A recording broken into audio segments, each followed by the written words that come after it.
James Monroe was born on April 28, 1758, in Westmoreland County, Virginia.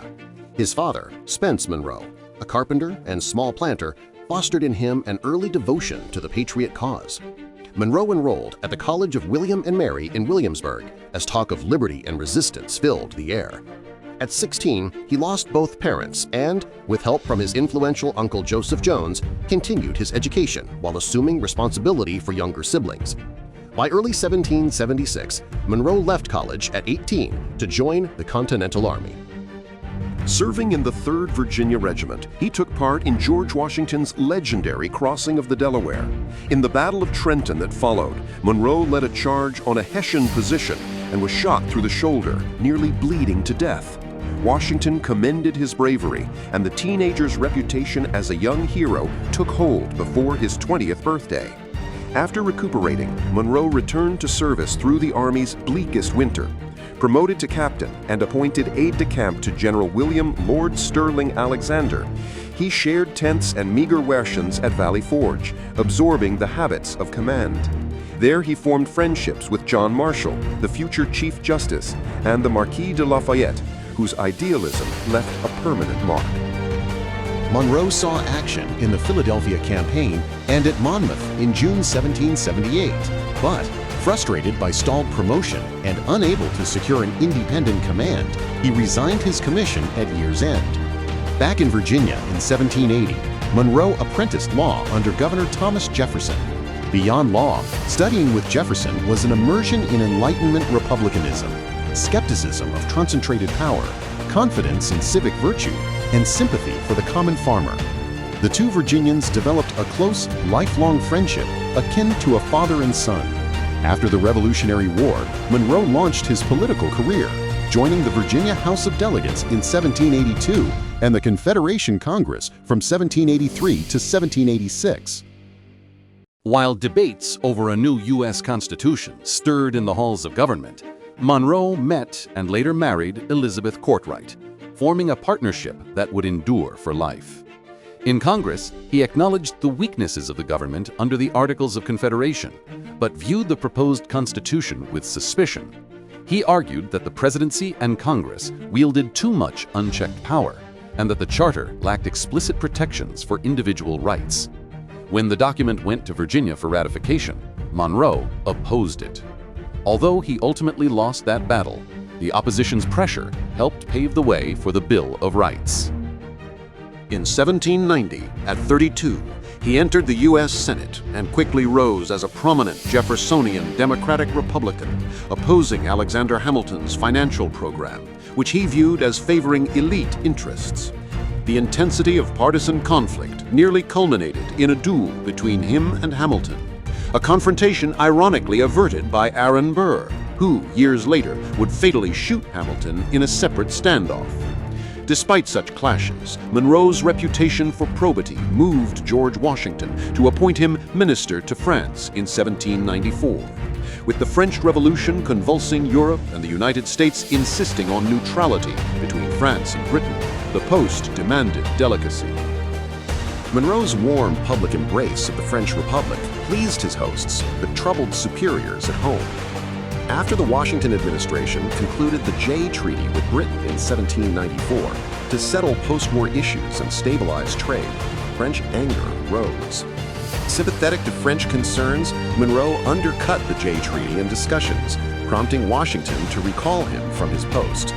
Stunned, he published A View of the Conduct of the Executive to defend himself and implicitly criticize the administration, an unusual step for a diplomat that hardened Federalist hostility but burnished his standing among Jeffersonian Republicans. Back in Virginia, he served 3 one-year terms as governor. His tenure was steady, but tested by Gabriel's Rebellion in 1800, a planned slave uprising aiming to seize Richmond and kidnap him, his governor. The plot was foiled. Monroe called out the militia, and dozens were arrested. Influenced by Jefferson's plea for leniency, Monroe pardoned many or had them sold, though 26 were hanged. The rebellion shaped his later support for repatriating freed slaves to Africa. By 1803, Monroe's national star was on the rise again. Thomas Jefferson, now president, dispatched him to Paris as a special envoy to help negotiate the purchase of New Orleans and secure American rights on the Mississippi River. Napoleon, pressed by European war and colonial setbacks, offered not just New Orleans, but the entire Louisiana territory. Working with Minister Robert R. Livingston, Monroe helped close the Louisiana Purchase, doubling the nation's size. After sealing the deal, Jefferson dispatched him to Britain and Spain to resolve disputes over maritime rights and the hope of acquiring Florida, but both missions failed. In 1808, Monroe allowed himself to be put forward against Jefferson's chosen successor, James Madison, for the Republican nomination. After that effort failed, he withdrew to private life. Crisis soon recalled him.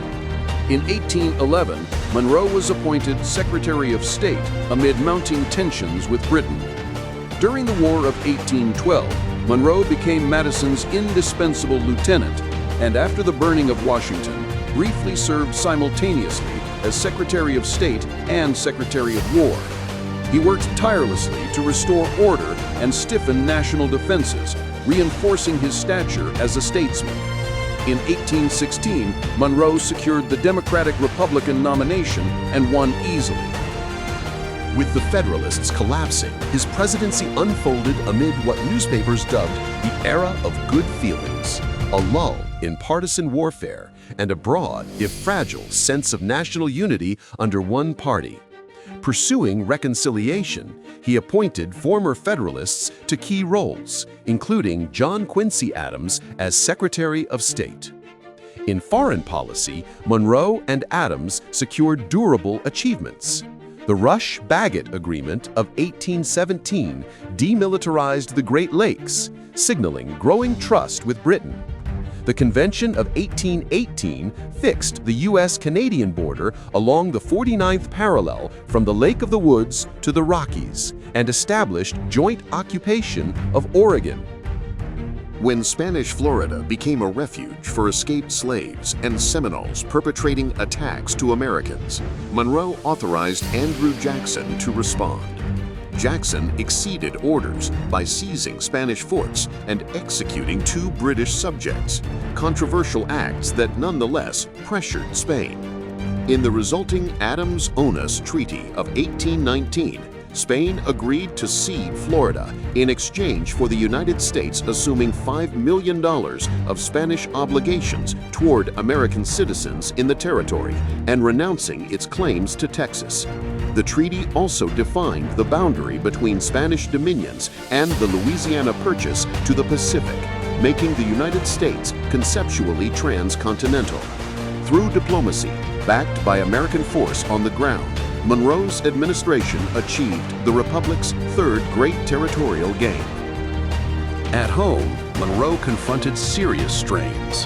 In 1819, the nation suffered its first major peacetime financial crisis.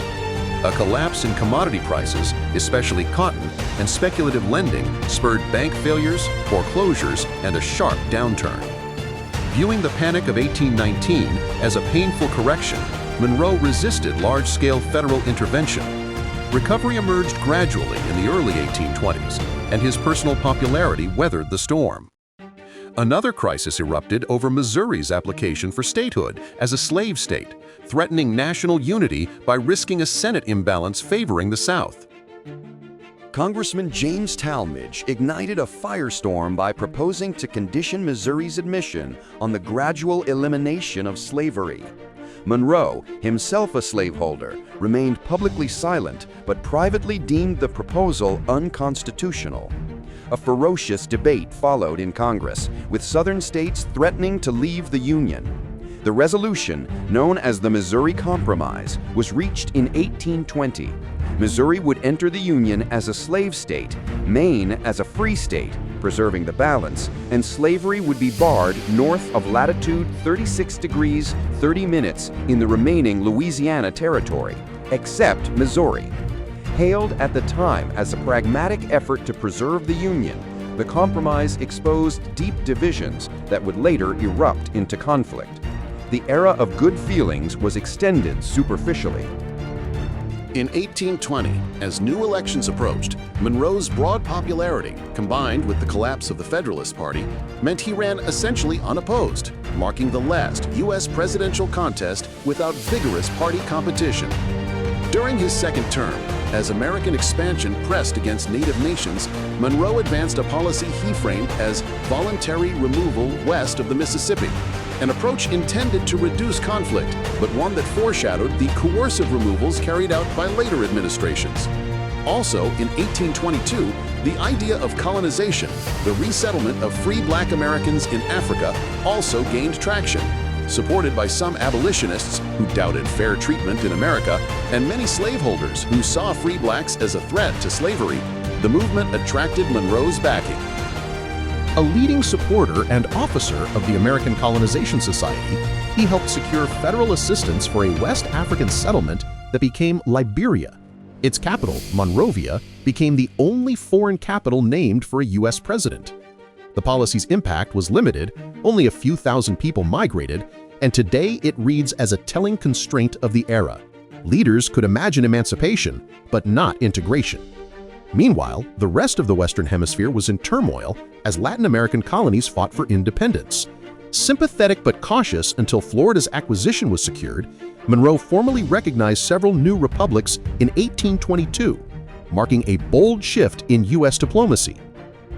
Fears that European monarchies might aid Spain in reconquering its former colonies prompted Monroe's most famous statement in his 1823 annual message to Congress, largely crafted by Secretary of State John Quincy Adams. He warned that further European colonization or interference in the Americas would be viewed as a hostile act, while pledging U.S. non-interference in European affairs and respect for existing European colonies in the continent. Though the United States lacked the military power to enforce it, the Monroe Doctrine, informally backed by Britain's friendly posture after the Rush-Bagot Treaty, became a cornerstone of American foreign policy. Over time, it was invoked to justify expansion, resist European influence, and legitimize both American interventions and missteps throughout the Western Hemisphere. Internal improvements, roads and canals, sparked ongoing contention. Although Monroe supported national infrastructure in principle, he questioned its constitutionality without a formal amendment. When Congress passed a bill in 1822 to allocate federal funds for road and canal improvements, Monroe vetoed it, stunning some of his nationalist allies. However, he allowed for limited flexibility. He signed legislation for specific projects justified under military or postal powers. Near the end of his term, he approved the General Survey Act of 1824, authorizing federal engineers to survey routes for future roads and canals. Critics argued that his strict constitutional stance slowed development, and indeed, large-scale improvements would have to wait for his successors. As James Monroe prepared for retirement, the era of good feelings was reaching an end. In fact, Monroe presided over a flourishing of American culture and identity. His era saw the rise of patriotic art, standardized language, and public celebrations of revolutionary heroes, culminating in Lafayette's celebrated tour in 1824. However, at the end of his period, growing factionalism within the Democratic-Republican Party led to the collapse of the one-party rule, with figures like Adams, Jackson, Clay, and Calhoun struggling for power. James Monroe finally left office on March 4, 1825, handing the presidency over to John Quincy Adams. 66 and seeking a quieter life, he returned to Virginia burdened by substantial debt, a plight shared by fellow presidents who spent heavily, especially while abroad on public service. Amid these struggles, he answered one last call to duty as a delegate to Virginia's 1829-1830 Constitutional Convention, where he briefly presided before ill health forced him to step aside, joining fellow founders James Madison and John Marshall in revising the state's antiquated charter. In 1830, his beloved wife, Elizabeth Courtwright Monroe, long in poor health, died. Grief-stricken and increasingly frail, Monroe went to live with his younger daughter, Maria Hester Monroe Gouverneur, in New York City, the city where he had courted his wife and served in the Confederation Congress. On July 4, 1831, James Monroe died at 73, the third president after Adams and Jefferson to die on Independence Day.